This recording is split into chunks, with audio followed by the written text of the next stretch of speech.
है उस पर आपने पत्रकार परिषद रखी है, क्या कहना चाहिए? देखिए, कल जो फैसला सुप्रीम कोर्ट का अंतरिम फैसला था, ये इंटरिम रिलीफ जो दिया है, ये इसका हम स्वागत करते हैं सबसे पहले, और धन्यवाद करते हैं सुप्रीम कोर्ट का कि सुप्रीम कोर्ट ने संविधान को बचाने के लिए और संविधानिकता सिखाने के लिए जो फैसला किया है, उन्होंने ये फैसला दिया है। सुप्रीम कोर्ट ने इंटरिम रिलीफ देते हुए, अभी फैसला आया नहीं है, 18 नवंबर की डेट मिली है। सुप्रीम कोर्ट ने ये कहा है कि बच्चियों को आप नकाब या हिजाब या कोई भी ड्रेस कोड लागू नहीं कर सकते हो, लेकिन कॉलेज के तरफ से उनके एडवोकेट ने ये रखा था कि अगर लड़कियां नकाब पहन कर आएंगी तो आइडेंटिटी का मसला आता है। तो सुप्रीम कोर्ट ने, माननीय सुप्रीम कोर्ट ने ये कहा कि आइडेंटिटी का मसला आता है, लेकिन हिजाब जो है वो कहीं से भी किसी आइडेंटिटी को कहीं से कोई तकलीफ नहीं पहुंचाता है। तो नोज पीस और नकाब ना पहनते हुए लड़कियों को हिजाब में आने की अनुमति दी जाए। इस फैसले के बाद अभी देखिए, आज कॉलेज में लड़कियां गई थी, मेरी उनसे बात हुई है। लड़कियों ने कॉलेज में उनको बहुत आसानी से पढ़ने दिया गया, हिजाब के साथ उनका नकाब जो है उतरवाया गया, जो गाउन होता है वो उतरवाया गया, नोज पीस खुलवाया गया, लेकिन बाकी हिजाब के साथ जो कि पहले रिस्ट्रिक्शंस था, ओढ़नी भी नहीं ओढ़ने दी जा रही थी, हिजाब के साथ उनको क्लासरूम में बैठने की अनुमति दी गई है और कोई वहाँ पर कोई ऐसी परेशानी की बात नहीं आई है। जिस तरह बॉम्बे हाई कोर्ट ने जो पहला रिजेक्ट कर, देखिए, बॉम्बे हाई कोर्ट का जो ऑब्जर्वेशन था वो किसी एक पुराने केस को लेकर बॉम्बे हाई कोर्ट ने ऑब्जर्व किया था, जिसके बेसिस पर हमारे पिटीशन को डिसमिस कर दिया था बॉम्बे हाई कोर्ट ने। उसी बॉम्बे हाई कोर्ट के जो ऑर्डर थे उसको हमने एसएलपी के थ्रू जो है सुप्रीम कोर्ट के अंदर चैलेंज किया था। और हमने चैलेंज इसलिए नहीं किया था कि हमें कॉलेज को हराना है या किसी को तमाचा दिखाना है।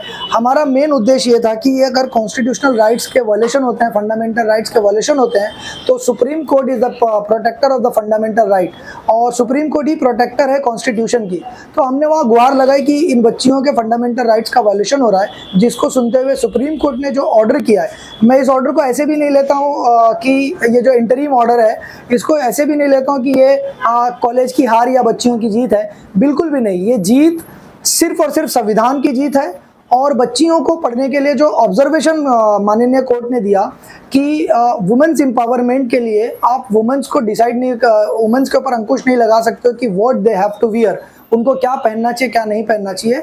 ये जो ऑब्जर्वेशन था, ये लड़कियों के लिए और देश भर की औरतों के लिए बहुत बड़ा ऑब्जर्वेशन था, जिसके लिए मैं सुप्रीम कोर्ट का धन्यवाद करता हूं कि सारे देश की लड़कियों को पढ़ने के लिए किसी ड्रेस कोड की या किसी तरह की रिस्ट्रिक्शंस की ज़रूरत नहीं है। उनकी पढ़ाई ज़्यादा ज़रूरी है as compared to dress codes and all.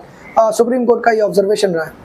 इस जो लड़ाई लड़ी गई थी, इस लड़ाई में कहीं ना कहीं स्टूडेंट ने जो कॉलेज, देखिए, हमारे पास बॉम्बे हाई कोर्ट में जब हमने पिटीशन डाली थी, रीट पिटीशन, तो 9 लड़कियां पिटिशनर्स थी। उनमें से 6 लड़कियों ने कॉलेज इसलिए छोड़ दिया कि उनके सेमेस्टर्स के एग्जाम हो रहे थे और वो कॉलेज जाती थी नकाब पहनकर, तो उन्हें अलाउ नहीं किया जाता था और डिफ़ॉल्टर लिस्ट में उनका नाम आ रहा था। तो उन्हें लगा कि ये जो कोर्ट के केसेस हैं ये लंबे समय तक खींच जाएंगे, कहीं उनकी लाइफ ख़राब ना हो जाए। तो ये भी उनका फंडामेंटल राइट है, राइट टू चॉइस, की वो अपने नाम को केस से विड्रॉ किया उन्होंने और वो जाकर दूसरे कॉलेज में एडमिशन ले लिए। तो ये भी उनका फंडामेंटल राइट्स है। अच्छा, ये तमाम जो आपने सुप्रीम कोर्ट तक का दरवाजा खटखटाया, इस दौरान जितने भी इस क्षेत्र से आपके जो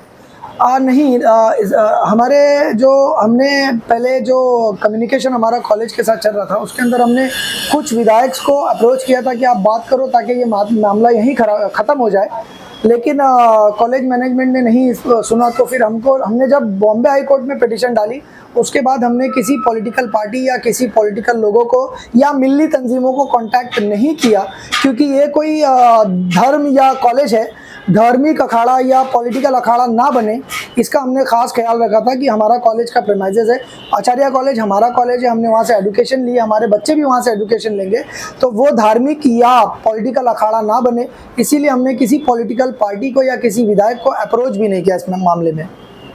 बहुत बहुत धन्यवाद।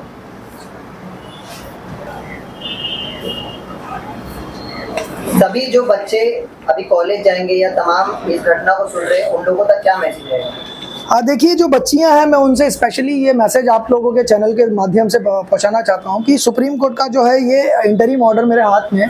इसके अंदर सुप्रीम कोर्ट ने एकदम क्लियरली मेंशन किया है कि कोई ये इंटरिम ऑर्डर का जो है मिसयूज़ ना करे। तो मैं बच्चियों को क्लियर वर्ड में ये कहता हूँ कि कोर्ट ने आपको जो इंटरिम रिलीफ दिए वो हिजाब के लिए दिए, ना कि नकाब और बुरका के लिए। तो आपको नोज पीस भी उतारना हो सकता है, आपको अगर कॉलेज बोलता है तो गाउन भी उतारना है, लेकिन आप हिजाब करके कॉलेज में जा सकती हैं। और इस ऑर्डर का मिसयूज़ आप भी नहीं करेंगे, कॉलेज भी नहीं करेगा, इसका खास ख्याल रखें। और कॉलेज भी आपका है, टीचर्स भी आपके हैं, स्टूडेंट्स वहाँ पर जो कोर्स स्टूडेंट्स पढ़ते हैं वो भी आपके ही फ्रेंड्स हैं।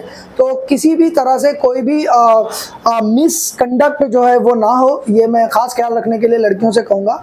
और कॉलेज प्रीमाइसेस से भी, कॉलेज के मैनेजमेंट से भी मैं एक रिक्वेस्ट करूँगा कि आप बड़े दिल से स्वागत कीजिए सुप्रीम कोर्ट के ऑर्डर का और बच्चियों को पढ़ने दीजिए। इसके लिए हम आपके आभारी हैं।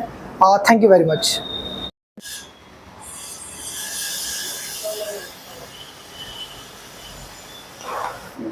Justice Sanjeev Kumar and justice Sanjeev Khanna, इसका ऑब्जर्वेशन बहुत अच्छा था।